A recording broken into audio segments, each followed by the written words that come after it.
Hello, everybody. So good to be with this group, and I'm so excited that you have decided to join us for the next hour as we have another opportunity to chat with the author of one of the books that we've selected as the book that we're all reading and coming together in community for. If you didn't have an opportunity to see Robin, Dr. Isserles at Flex Day, that is a recorded speech that you can take in at another moment.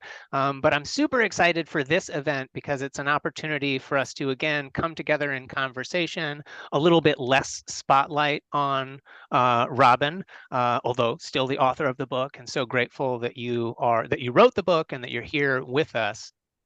But I'm also pleased to be joined by some of my colleagues who are going to help navigate this conversation. And hopefully we think about this book as not just something that we read, but as Simon was saying before we started this meeting, that we've planted some seeds and that conversations like this are an opportunity for us to think about what those seeds and those ideas might grow into. Um, I imagine that some of you that are here have not yet had an opportunity to read the book. And so maybe this next hour is going to get you excited and interested in reading the book. And since you're here, I will also share with you that thanks to the generosity of the Office of Student Equity and Tessa Henderson Brown, I have some complimentary copies of this book to distribute. And so if you're interested in one of those, I would ask you to use the chat right now to do a couple things. One, tell us who you are and what your role at the college is. And if you don't already have a copy of the Costs of Completion, then let me know that you want one, and I'm going to raffle some off and figure out a way of getting those to you. So again, you're here as audience members. Use the chat to say who you are, what your role at the college is, and yeah, I want a copy of the book, and maybe some of that like energy of, and I want to talk more about it and have more of these conversations next semester. Since we only have an hour, I will admit that there's so many things in this book for us to talk about. And so if we were to try to summarize everything that is happening in the book, we would have exhausted our entire hour. And so some of our conversation might be leaping ahead and thinking like, okay, based on what those of us that have read the book have learned and what we're thinking about, what should we do? And so there are really two kind of central guiding questions that are going to that we'll keep coming back to. The first question is really about what are momentum style initiatives that we're wrestling here, that we're wrestling with at City College. And we're going to give some examples of what those momentum style initiatives are. And maybe a parallel question to that is, how has the mission of the community college evolved, right? Where are we now and where are we going? And then the second big question is in relation to developing helping our students to develop a student sensibility and helping our college to adopt more of a caring ethic. And maybe another overarching question is thinking about the student sensibility and a caring campus sufficient in terms of supporting our students in all of the ways that we want to and need to? So with those big questions in mind and how we're spending the next hour, I do want to invite Robin to go ahead and say how happy you are to be here and how happy you are that we chose your book because my heart is warmed every time we get an opportunity to connect. And then I also want to give the panelists an opportunity to just very quickly share what everybody in the audience is hopefully doing, which is, use the chat to say who you are, what your role at the college is. So Robin, I will just say again, so much gratitude that you wrote this book. I know you shared with me that it was not your intention to write a book, right? Which very much resonated with me, the sort of like just one step, taking one step and then the next, and then finding like where the good work to be done is. But is there anything that you want to say to kind of kick us off? Well, first of all, hello, everyone. It's so nice to see you, and for some, see you again. It was such a delight to visit back in January. And I can't tell you, I wish I understood the key to why I'm getting so much California love, but it feels like the entire state, community colleges across the state have really embraced what I've written here, and it is just so humbling and gratifying. So thank you for being a part of it. It's really exciting. I think I mentioned to a few of you when I met you, I had two competing nightmares when I was writing it and when it was like off to the publisher. And the one would be, it would be completely panned and like just, criticized. The Aspen would give it the big thumbs down and all those players. And the other nightmare was that it would be completely ignored. And I was more fearful of the latter, like the thought that to work so hard on something and it to not be even visible. And I can say that thankfully neither of those has come to pass. I mean, it's not really embraced by the AACC, but I wasn't expecting to be embraced by them. But the first review came from someone who works at the CCRC. He was a senior analyst at the time. And I was fairly critical of the Community College Research Center and the way in which I thought that they handled their research and the way in which they went about researching. I always felt a subject of rather than a collaborator of looking into community college. And it's been really widely received. This is the first time I have an opportunity to speak with people at the beginning before reading the book and at the end after reading the book. So I'm really excited for this. But so thank you again for the invitation and for taking what I wrote so seriously and for, all that you give me back for writing it.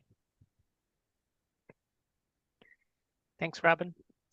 I do want to give the panelists an opportunity to introduce themselves, but I also want to take a moment to thank Chloe Rickards, and I don't know if you want to say anything, but Chloe from the Office of Research and Planning participated in some of our preliminary conversations, gave us some more context about the ways that research has been done and might be done in the future moving forward.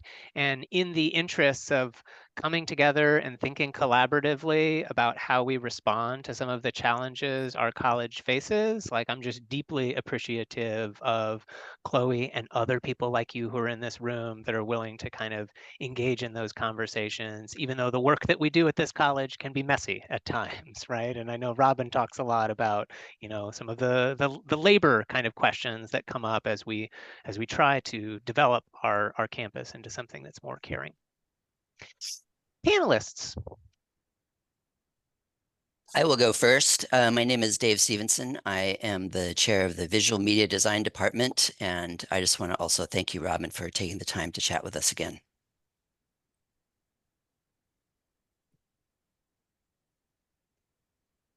Follow up briefly. I am Simon Hansen, in the biology department, been at the college for 20 years, and my lived experience has been a lot of seeing what was written in the book when it comes to just analyzing initiatives and objectives for making a completion agenda happen, and an experience of a city college that is much more holistic and has been focused on its students.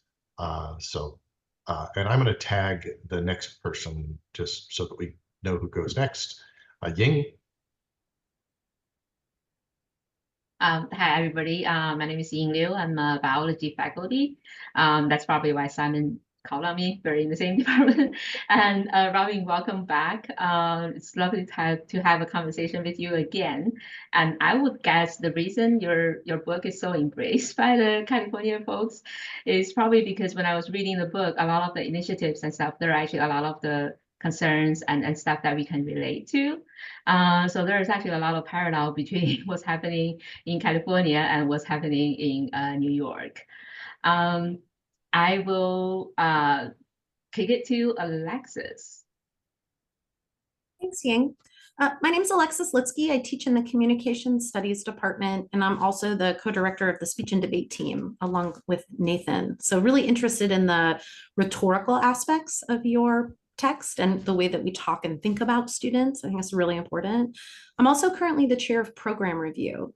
And I'm certainly curious and going to ask some questions and think about the role of data and like self-reflection and program review.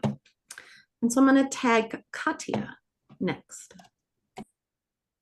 Hi, Robin and everyone. My name is Katya Fuchs, and I am the chair of the math department at City College. And I have been living with, the two big bills that have really reshaped kind of the way that math and English, and to a smaller extent ESL, happen at City College, which is AB 705 and AB 1705. And I've been reflecting a lot about the changes we've been going through as I've been reading this book, but also as, yes, Robin, we did meet at the FAC conference. I have a picture to prove it.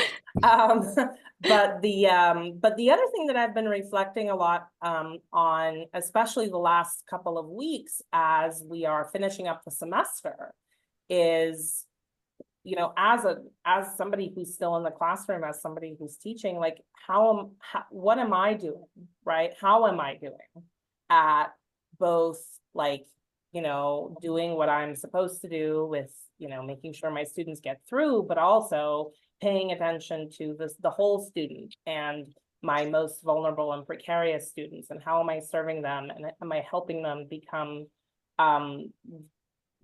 belong more. And especially right now, this is something, as I am thinking about your book and this time of the semester, I find myself super thinking a lot about it.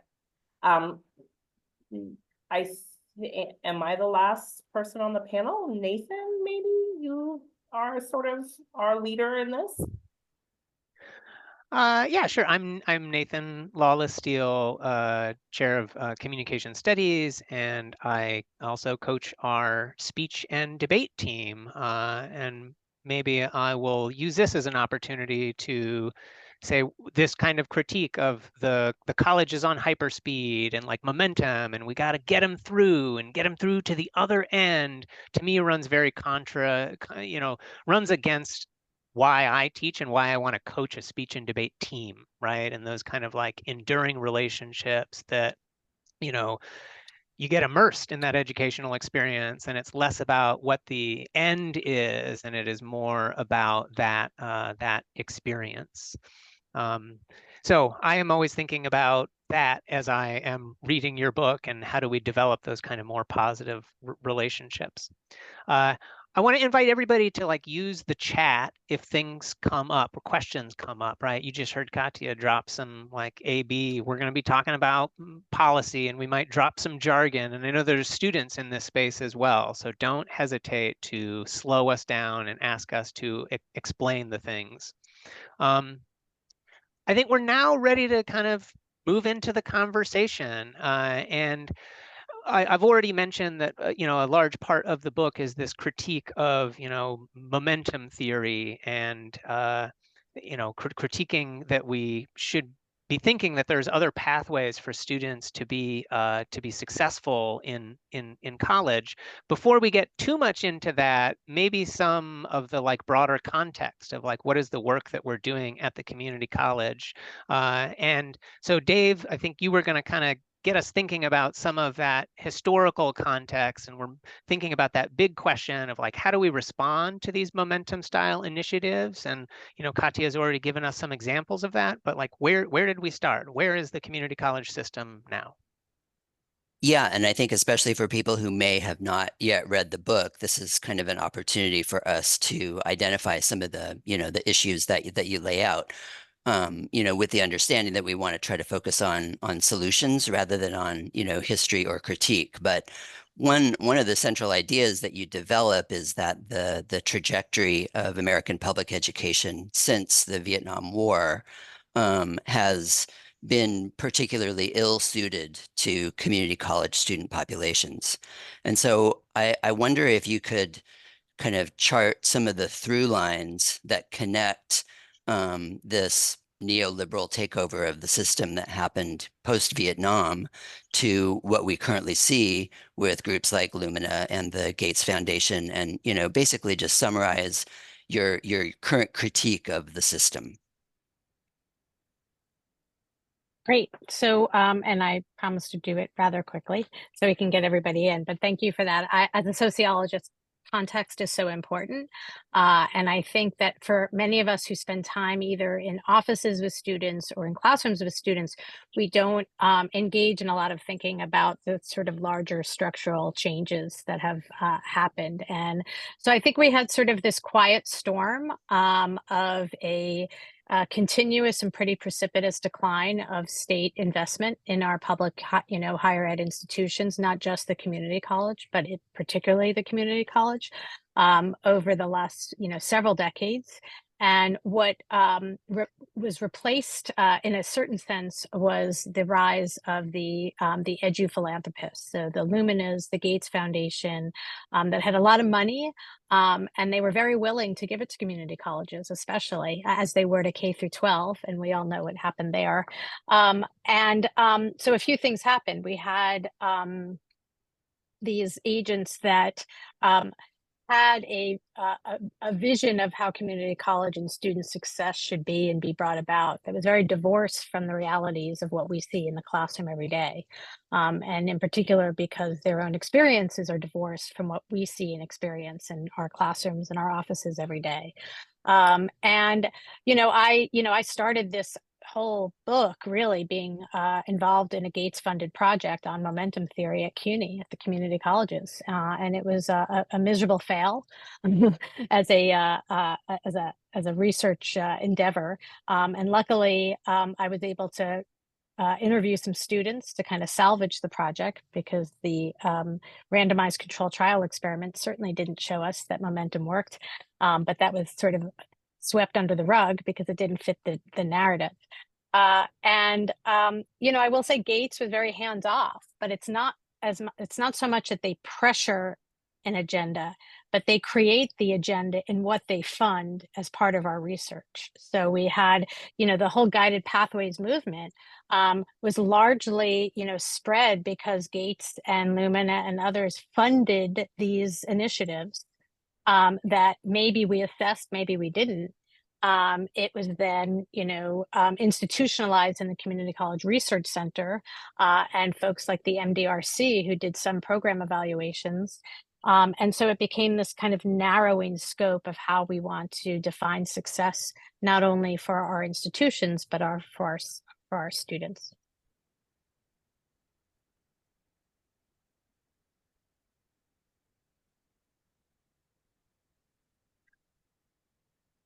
Just to respond to that, there seems to be something that we've lived through, or I've lived through, I guess I'll be very subjective here, that is not just, we can look and it almost seems like a caricature now to say, well, that's a Lumina agenda, because we've identified that as an external force.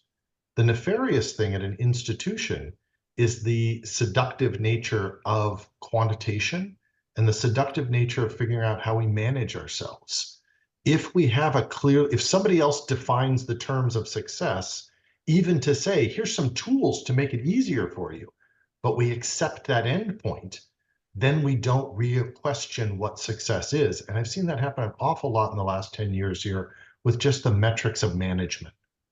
A large, messy institution does not want to have messy endpoints.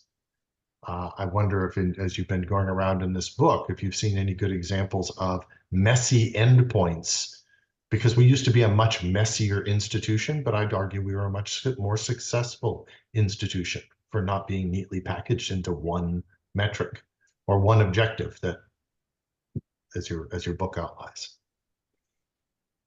Yeah, I mean, I think this is part of the neoliberal project, right? Is kind of reducing everything to very convenient data points. And I think this is driven in large part by many of our new college leaders over the last 10, 15, 20 years.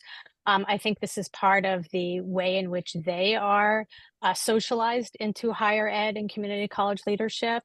You take a look at many of the CCRC, everybody knows what I mean, Community College Research Center. They're housed at Columbia. They are sort of the mecca of all community college research.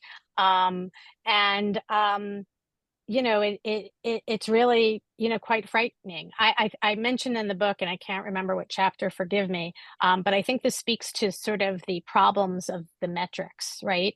And the problems about thinking of them. So I was at a State of the College address a few years ago, and our then president showed us a graph, and it showed how we, you know, over a 5-year period from 2012 to 2017, when we were adopting these momentum initiatives, we saw an amazing increase in our college graduation rates, right?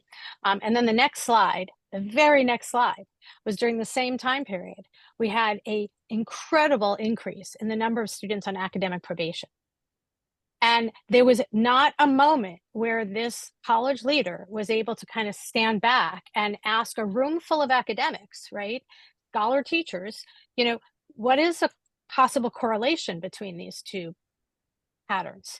And so I didn't want to embarrass this person, and I didn't want to create a negative environment unnecessarily. So after the performance, if you will, I went up to her and I said, so I'm really curious about this data. Do you see any connection between pushing students to graduation, which is a good thing, but at the same time seeing so many students left behind and, you know, basically academically failing out? And she looked at me like I was the three-eyed fish from the Simpsons cartoons. Like she had no idea how to process that very basic sort of quantitative question. And I think that speaks to Simon's point about this sort of just embracement of data points without a real understanding of what the data is, what it means, how we get there, how do we categorize. You know, I mean, it is really messy. Even the way we measure completion, right? We use different data sources and they tell us different things. Some of them count part-time students, some of them don't. Some of them count full, you know, fall to fall. Some of them count every semester. It is messy. And all we want in this neoliberal reconstitution is simplicity. And when we simplify data to that end, we're all really in trouble, and especially our students who are the most in need.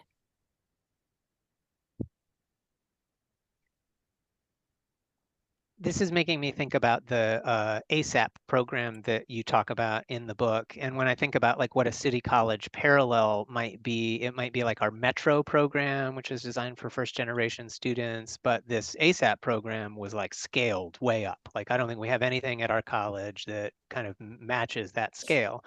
And you mark a lot of the kind of successes of that program, and then toward the end get into some of these same questions of how is success being defined, how is it being measured, who is being recruited to these programs, which is a question I hadn't really thought about before. And Ying, we were talking about this, right? Like, are we finding the students that will be successful, or are we helping the students that we have that are not currently successful? Are we helping them find those opportunities? And then the idea that like 2/5 of those students, I think, was like they drop out, right? And so like we find the numbers that say like, all right, we're being successful and we're doing the right thing, and then we ignore the other stuff, right? And it's like the absence of critical thinking about the quantitative data that we have, or the absence of looking at these other numbers because they don't support, you know, your current worldview. Yeah, you know, in statistics, and this is something that we see a lot in program evaluation, is selection bias, right? When, you know, we have to, the students who are more apt to participate in any particular program may be very different from sort of the more generalized population of students, and it's always something we have to be aware of. I'd like to call the analysis of the problems of the measurements and the data sort of selective analysis, right? So Nathan, exactly as you say, we're going to, you know, talk about all of the successes, and ASAP has brought a lot of success. It really has some great, you know, college graduation rates in a very short time period. But I will tell you from teaching a lot of ASAP students, the students who are struggling are ignored. They are not very much supported. They don't have the staffing. So part of this is a staffing issue. They also have a big turnover of our ASAP advisors. And that's something that we really need to be thinking about, right? And when a program like this gets such national attention, I mean, President Obama spoke about it in one of his State of the Union addresses, and it has been replicated in other states. We want to know the messiness, right? Simon is right. Like, we learn where the mess is, and if we're going to just simplify and erase out the messiness, we don't learn, and we only serve, you know, a small percentage of who we really want to and need to serve. I'll take that a step further and say it's almost, in my perspective, we've now got to the point where we design the program so that the program is successful. The students are just plugged into an administrative organization. Case in point here locally, we've got a new state chancellor. The new state chancellor is very much interested in dual enrollment because that's a program that can be pushed, that we can say, I made an initiative. The conversations I've had with my colleagues, dual enrollment sounds great if you have the resources for it, but if we have a smaller group of students that we can show success, then that's the model for putting large amounts of money into an initiative. But we don't go back and look at the whole population of students as we're talking about, because I can't do a metric of success showing everybody moves. The rising tide is really hard to get to move for everybody. So instead, I almost believe we're going to be seeing the next iteration of boutique program funded to show models of success that don't translate to large numbers or to the entire system. And the question I have is, what do you do in response to that? Because asking for all the people who aren't in the boat of success, who didn't select, they're still here, but in the community college level, they may just go away, which is what we've seen at City College. When we've had lots of barriers to the lowest level, especially during the pandemic, our enrollment has just gone away, which means we can recreate a city college that has only successful students by setting those barriers. Thoughts? Yeah, I've been. So wait, I just want to clarify. I mean, I'm happy to answer questions, but I'm also happy to hear what other people see and are experiencing. So I don't know how you want to do this. Do you want me to respond to every question, or shall we get more of the audience involved, or both? I'm happy to do whatever you want, but I have lots of thoughts on dual enrollment. But I'd love for other people to be kind of more engaged in the conversation. So I'm happy to sit for a moment and listen to what everyone else is experiencing. I'll just echo, I think that these questions are for all of us to answer, and that, yeah, like less spotlight for Robin as much as, yeah, Robin, you are a guest of honor. So if you've got something burning, interrupt. One of the things that I have been reflecting on a lot is that sort of, I had already encountered this neoliberal critique in, before reading your text. And one of my sort of takeaways is not a total rejection of the data. You're right, you're making this critique that the data flattens the student experience because of the way we think about this success. And I didn't read it as we should reject all this quantitative fetishization. I read it as we need a rounder, more complex way of thinking about the student. And so even the phrase dual enrollment to me has become a kind of flattened term that doesn't mean as much as it could, as per the comment that Mitra just made in the chat about the complexity of, it's not just high school students, right? But that gets lost in the sauce because of this desire for simplified metrics and all of this. As we move into what's going to be the development of our next program review, our comprehensive program review, which is going to lead into our next strategic plan around education for all, I'm really curious about other kinds of data we can use.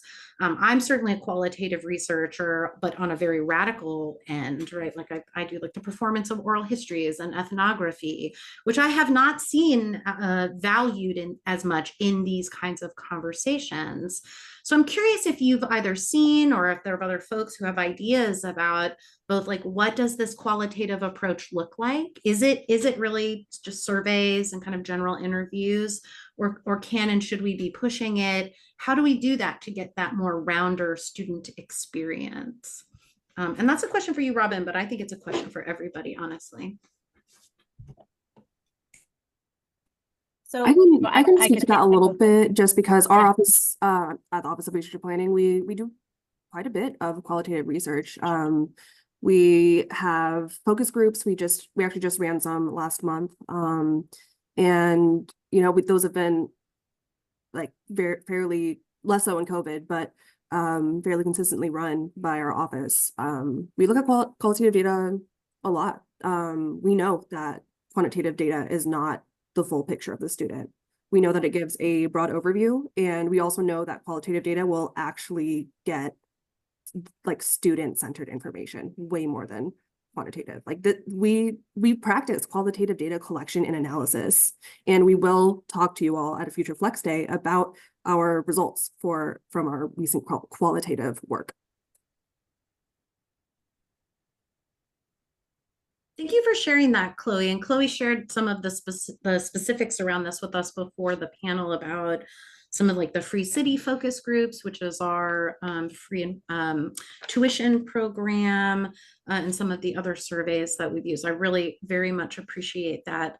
I guess I'm also thinking though about the culture shift, because I don't know of anybody who is a part of an educational doctorate program that is like engaging in ethnographic research. Maybe they are now, and that would be fantastic. But those are I'm sort of thinking a little bit more about the complex storytelling that can happen and then ends up sort of influencing what we think about who the student is or what success is. And I've sort of heard of some like creative and innovative ways that the outcome folks have been thinking about this. Nathan facilitated like a unique kind of outcome assessment. There was a little bit more like a focus group. And I'm sort of, where are some of those other things that are happening distributively?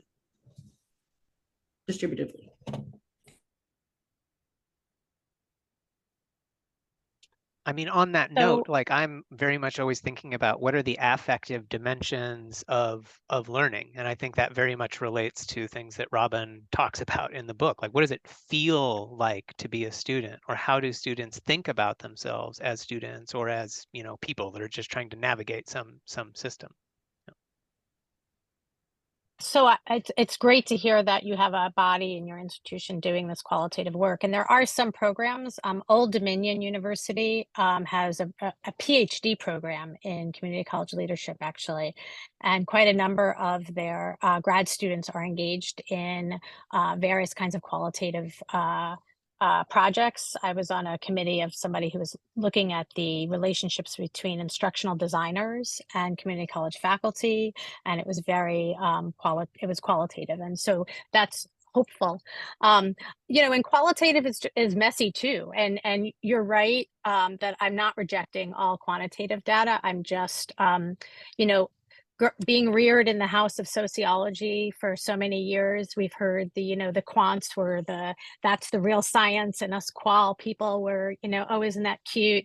And I wanted to, kind of challenge that notion to suggest that even though randomized controlled trial experiments is considered the golden, way of doing educational research, it is messy and problematic, and that is never owned, right? We never know about the messiness at the end of the day in the printed, published paper. So part of where I find the difficulty is it is not as difficult to get focus groups of students who are on campus and who are, engaged and matriculated in. But if we're really curious about success and completion and retention and persistence, how can we get to those students who have dropped out or stopped coming? And that's sort of, a kind of a question that keeps coming up when I speak with faculty groups and staff groups too, especially. We can know a lot about what makes what we're doing more successful, what makes students feel as if they really belong in our classrooms, and it can have an impact on the kinds of programs we have, how we evaluate them, what we ourselves do in the classroom. But a real missing piece is one of those, who, if your classes are like mine, right, the students who either have formally withdrawn before the end of the semester, I was just tidying up my grading and getting some things in order, and I saw another 2 or 3 students in each of my classes who had stopped coming that formally withdrew. And we have no mechanism to reach out to them to really find what's going on. And I have some thoughts on the matter. I'm wildly, I shouldn't be surprised, but like, dual enrollment has been an enrollment puzzle, or the piece to the enrollment puzzle since the decline, really the cliff of COVID, although the decline was starting before that. I have friends who teach in rural, community colleges in Maryland and Virginia, where they have basically shifted to majority dual enrollment students, and it's for the sake of enrollment. And I understand that institutional impetus, but there's such a lack of thinking around what that means for our classrooms, how that changes dynamics. I don't know. I think we should really be paying attention to the part-time student, because I think the majority of our students, even when they're claiming full-time, they're part-time. We know this from community colleges across the country. At CUNY, we have supposedly majority full-time. And I actually think that's bad data. And I just got a small grant to study this, so I'm very excited. But why aren't we talking about the part-time student, and why? It's because the part-time student were cast aside because in the statistical analysis, they took forever to complete. And so we just lost interest in them. And I want to be interested in those part-time students, because that is our mission, right? So many of our students need to be in school and only take 9 credits or 6 credits, or flip, up and down between them. And we are abandoning them, and rather we're embracing the high school students and whoever else, comes along in our dual enrollment. And so it's those kinds of thinking through. And I suspect that some of the focus group research that Chloe is speaking about doing may, bring that out to bear. And it's up to our administrators and our college leaders to really take that seriously. And I think it's going to be important for us to push on things like that and say, this is what we're seeing in our classrooms. These students cannot keep going when they're pressured like an ASAP to take 5 classes a semester. Their lives do not allow for it. It doesn't mean they're bad students. It doesn't mean they don't belong in school. How can we help them be successful and part-time? And I think, if I may, and then I'll shut up for a moment, this is this is familial history for me. My grandmother, who I never got to meet, was a widow, and raised my mother and my uncle on her own. And she took one class at a time, and it's now called Baruch, but it used to be called City College Downtown. And she finally became a teacher, and that was how she raised my mother. And she was allowed, and it was encouraged to be part-time. She would send my mom and uncle to camp during the summer, so it'd allow her to take a few more classes. And this was something that was a part of CUNY, and we have abandoned our part-time students. We've either falsely called them full-time because we don't measure that well, and we're just looking at other pastures, dual enrollment, everybody ASAP, and it's misguided. Something that kind of touches on a lot of what you were just saying that I found myself thinking a lot and like having my head hurt a little bit is kind of the circular nature of so much of what we find ourselves faced with. So, as somebody who's in the math department, right? Like, we're always trying to think of ways to like get students to go to tutoring, before the 15th week of the semester, when they realize that they're like really failing and like they really want to pass the class, but it's the 15th week and like there's only so much you can do at that point. And so you find yourself in this circle of it's like a hamster wheel where like the students who are less vulnerable, less precarious, are better suited to navigate the various supports that we offer at the college.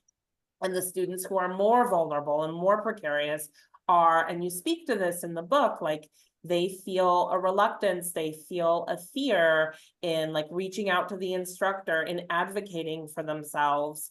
And therefore, they're less likely to utilize the supports that we very thoughtfully put in place for them.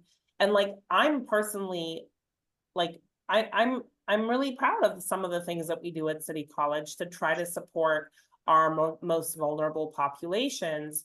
And yet we always, for me, I will speak for myself just to keep it subjective, like Simon said, for me, I'm always in that same question, like, are the students who are most vulnerable, who are in those most precarious situations, are they actually taking advantage of these supports that are put in place to try to help? Or are we inadvertently perhaps, and I think that's an important thing to say here, is that there isn't necessarily like a malicious intent, but like, are we inadvertently letting them slip through cracks, or just like, where are they going if they are not taking advantage of these supports? And like, what is the safety net, or what can we do to catch them before they drop out or stop out or kind of disappear into the ether the way that so often happens? I wonder, so Robin, I think in your book, you talk a lot about student sensibility. And I know that in our world, and probably yours too, the word student-centered is actually being used pretty widely. So I'm actually wondering if this is a question for Robin, but for anybody, in the Zoom meeting, what's the difference between student-centered versus student sensibility? And, would student sensibility, would that actually bring more hope for us to serve the student that might fall through the crack, as Katya just talked about? If I can chime in here with just some positive, Robin, your explanation of emotional branding, I think, is very much a useful conversation to bring to the fore, because it cuts off a lot of just making the assumption. In Ying, your question, are we going to say it's student-centered? I don't believe in student-centered anymore, because the term has been used so much that it's watered down, that you haven't told me what it's connected to. What are you doing with that? But that is also the emotional branding that you wrote so very well on. Yeah, student-centered, student success even, like these are phrases that have been used by people with different sort of agendas that they've become like, yeah, very kind of choose your interpretation of the word that supports your, preconceived notion of how the world works. Yeah, and I think to add on to that, I also think it's used to cast faculty and staff as the problem. So if students aren't succeeding, it must be our fault then, that we're not doing enough, right? We're not reaching the students that Katya is talking about. I think some of the questions that Katya raises about how to really make a school for the students who inhabit it is to really rethink everything, like from the way we schedule classes to what we're doing in our classrooms, right?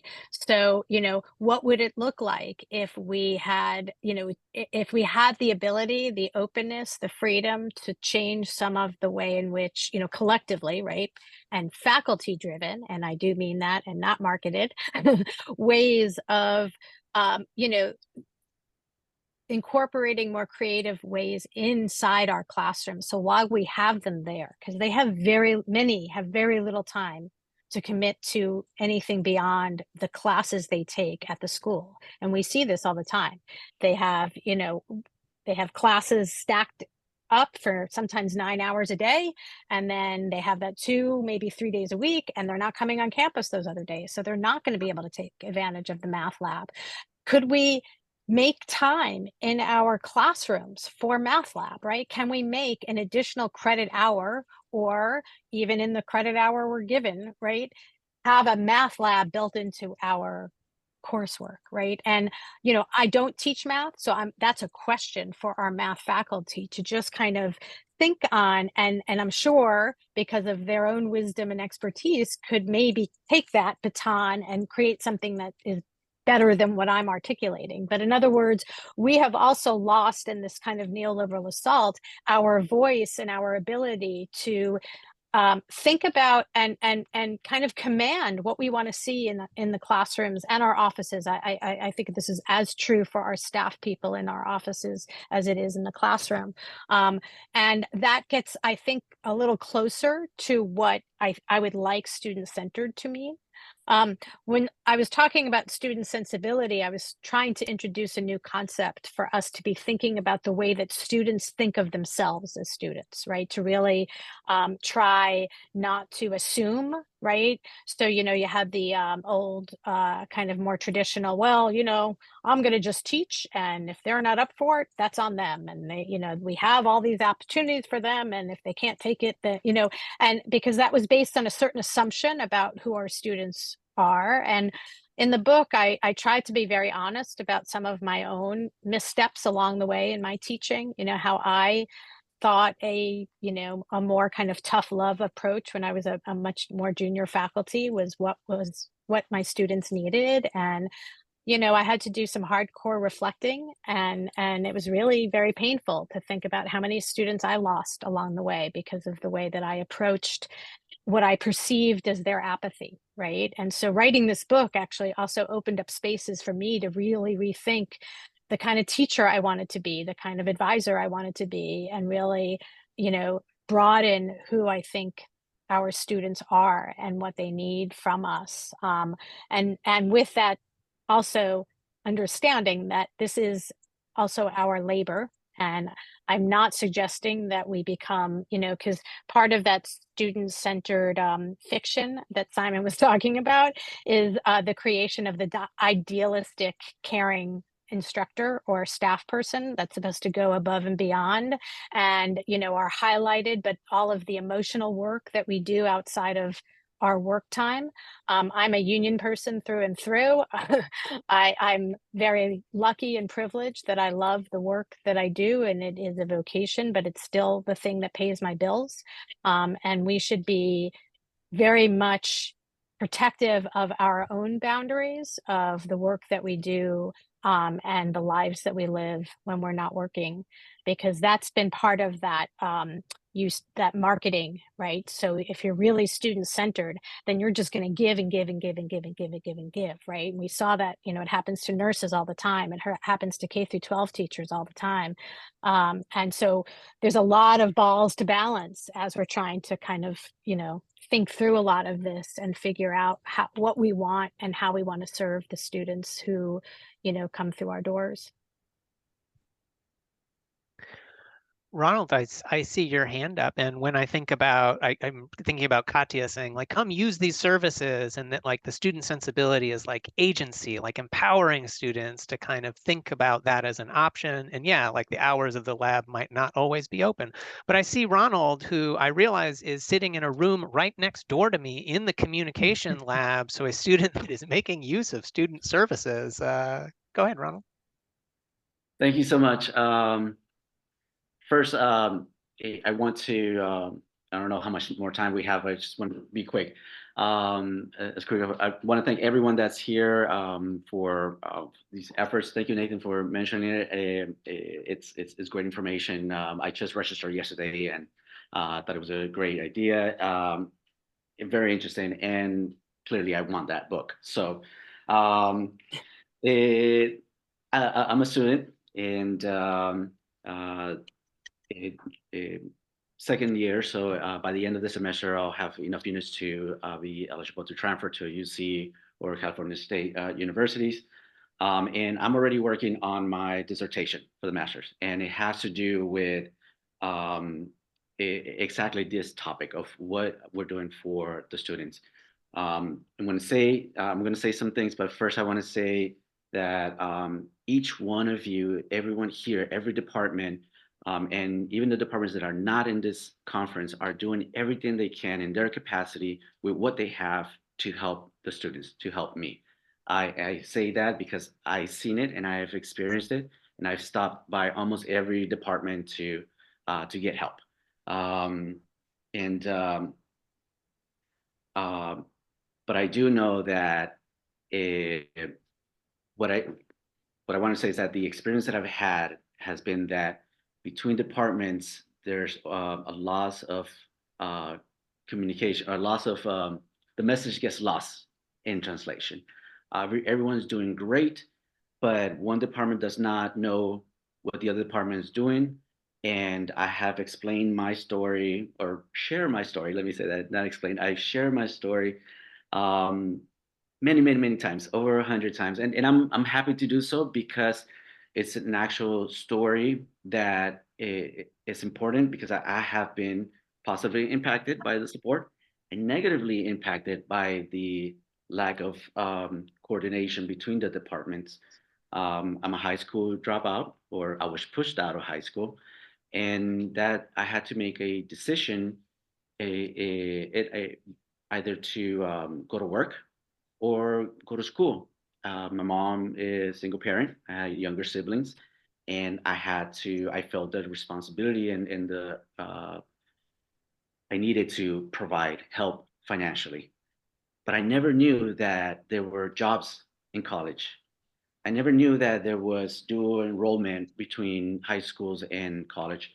I never knew that there's how to go about what call works, CalFresh, scholarships, the whole thing about financial aid and working in school.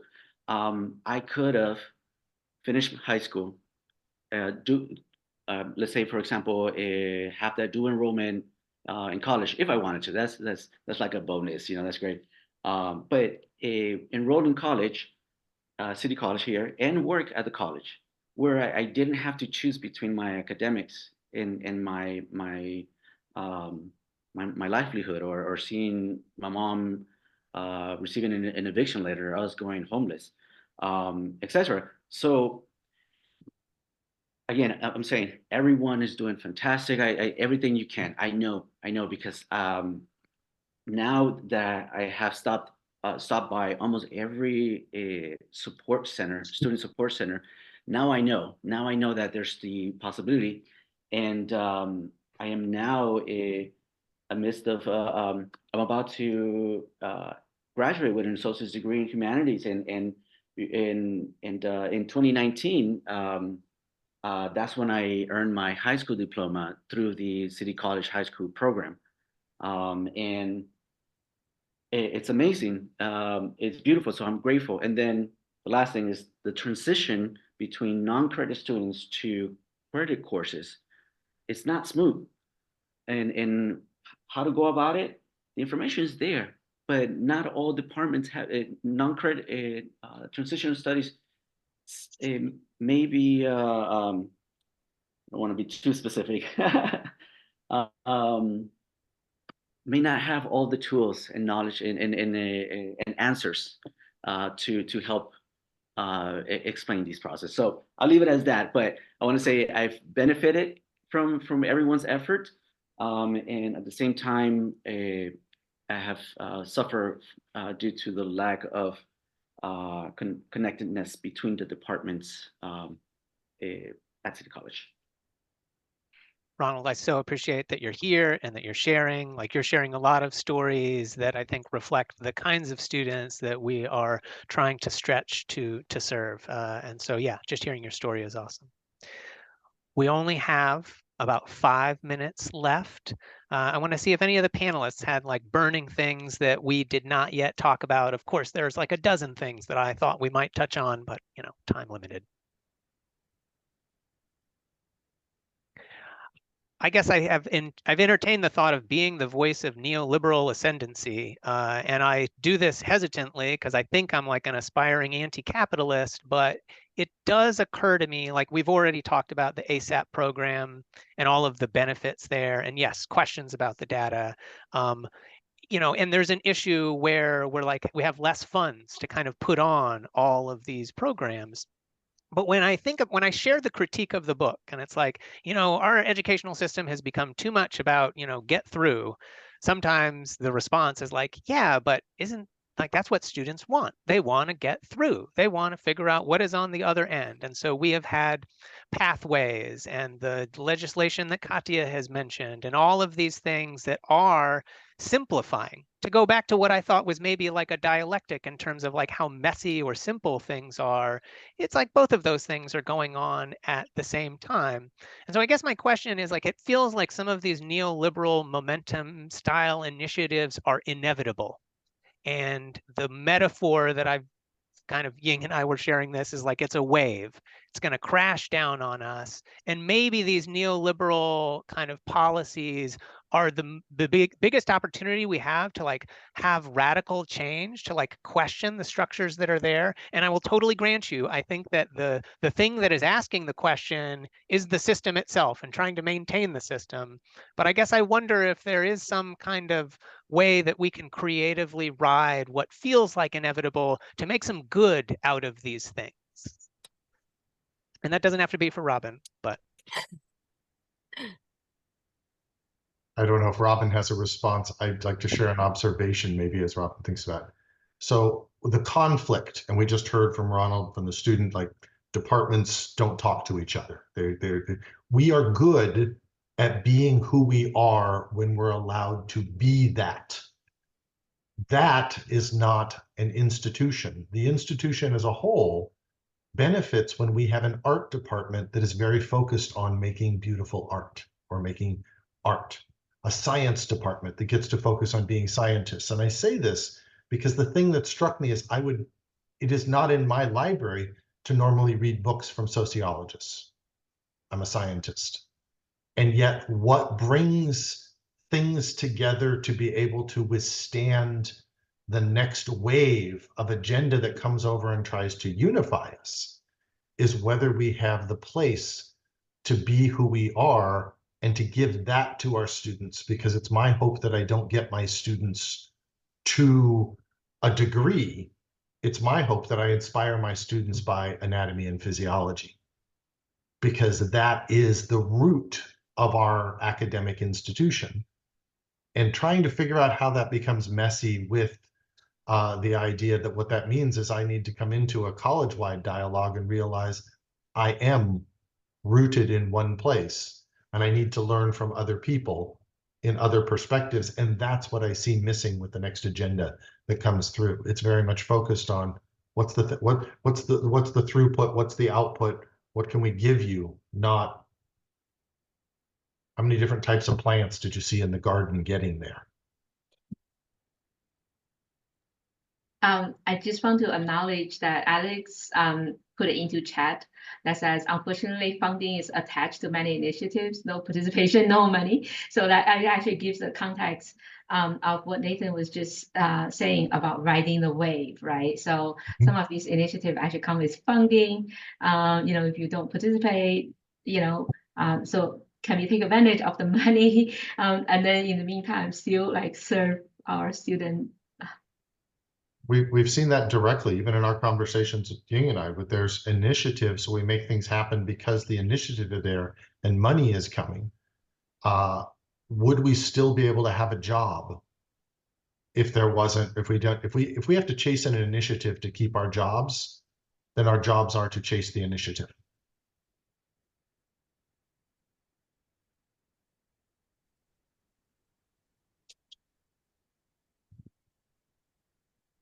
So I have a lot of thoughts. Oh, go ahead, Alex. I just wanted to say briefly that in the same way that neoliberalism flattens the experience of our students, it has quite a tendency to flatten the experience of the instructor, whether it's as the hero savior or as the person who has to jump through hoops to make the initiative work for them, whatever it is. And like trying to just like orient away from the nail it and scale it mentality and orient towards the what do I have agency over is for me a really valuable takeaway, because if it is the beginning of the culture shift, that is not like we're going to keep getting the initiatives in the near future. How do we start to shift the culture and what you sort of describe as some bottom-up work. And this is probably done in tandem with other things. Like we have barely really scratched the surface on like equity and the role of race and the way that that influences so much at this intersection for our students, right? And we could talk probably for hours about that. So I just, just remembering that this is one piece of a larger conversation that's long-term, and we are all trying to move in the direction to support students like Ronald and everyone else. So thanks, Robin. Go ahead. Yeah, no, thanks. I think Ronald's comments about our silos, right? This has existed for so long. I've been at my institution for a very long time, and we haven't budged on this, and it's perplexing why we have it. Although there are certain things, and I think Simon was alluding to some of it, that, there's some structural deficiencies. I mean, this is what we bring when we disinvest or defund, right? When we have our community colleges and the lion's share of classes taught by very exploited, underpaid part-time instructors, we are going to get exactly what Ronald is talking about. People who don't know enough about the institutional culture, how things work, an inability of networks that they've established because they're not here. It's not because they're not good. It's because they're just not here and they're not paid to be here. And that's a real problem in community colleges throughout the country. So, it does go back to the money, but I would say it goes back to the investment, right? How are we supporting our community colleges? And if in fact it is true that we're at about half of our all undergraduate students in the country start at a community college, what better time to really take seriously this investment question and not to pay for guided pathways, right? But I think, I share Alexis's spirit around, all the ways that we can start thinking and doing and changing the culture, right? So having time maybe in a department meeting to talk through some of these issues. Having our faculty governance committees really do the work of faculty, not and I say this emphatically because I feel like this is happening at CUNY, where a lot of the committees, or at least at my institution, they're doing work for the administration. No, this is the faculty body, right? What does an instruction committee working on behalf of faculty, what could we be thinking about doing, researching, focus groups, qualitative, quantitative analysis to help us make a more seamless institution so that Ronald and his cohort don't get lost and get bad information or no information, and we lose some of them. There's lots of ways to insert ourselves, I think, even though the structural construction right now is not all that inviting to it, but I think we have the bodies, the institutional apparatus to start some of these conversations like you've started here. I think these community-wide book reads are amazing. Like, what a way to get people together across those silos that Ronald's talking about, to think about how they are interpreting, reading, learning from the same material. And then how does that help us, as Katya wrote in the chat, like really think about what were we doing in the classroom? And, and it's hard because we're making mistakes. We're gonna make mistakes. To me, the art of teaching means that we are forever introspective about our teaching. We never get to the point where we're an output, right? We never get to the outcome. It's a process, it's a journey, even though that word's kind of overused now, but I kind of believe that. Like every semester I think about, who didn't I get to? Who did I lose? Who did I help? Who did I save, right? I just heard from 2 students just this week, one who graduated from her dream school down in Atlanta yesterday, and another student who just texted me this morning who finished up at Hunter College after BMCC, and she's starting a master's program, which is being paid for by her new job. And the excitement, the delight, but it's not just those metrics that I certainly care about, but I say that to mean that we can care about getting them to complete and care about having them think about, anatomy and smelling flowers and poetry. And, I think it is a racial question, a class question, when all we expect of our students is that they get through. I think that's a set of institutional, racist policies that are kind of very much under the surface. But if this is all we expect of our students, that they just get through, that to me is a huge, huge injustice that I don't want to be a part of. It's not why I started teaching. It's not why I stayed at the community college. It's not why I am here. I don't suspect it's why many of us are here. Thank you, Robin. I too am unfinished and think that I could do better, right? And your book and this conversation are things that push me along. And so I appreciate you highlighting some of the structural deficiencies and also getting us to kind of think about hope, right? Your phrase structural inclusion is actually one that Alexis and I have been bandying about. You know, this word cliff came up earlier, and I think we talk about an enrollment cliff, and we also talk about fiscal cliff, and those two things have kind of become the same thing, right? Just to kind of remind people the ways that we have kind of dehumanized our students in some ways, or thought about them as like an enrollment means to an end. But again, like your book in this moment, and hopefully this is not the end of the conversation, but a comma, and we continue it moving forward.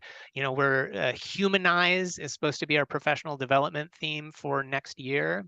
And when I think about the conversation we've had here about research methods and how qualitative methods might stretch us to more human relationships, and I also think about in your book all of these stories, all of this extra time that you spent sitting down with students to want to understand, like, why are students withdrawing, and that is definitely the embodiment of the care ethic, but it does take me back to all of those labor issues. Well, maybe some of our colleagues are like, I've heard of quiet quitting, and maybe that is my my approach. Whereas those of us that are really like invested in this work are gonna, you know, pretzel ourselves, and so hopefully the system functions to support us so that we feel less like pretzels.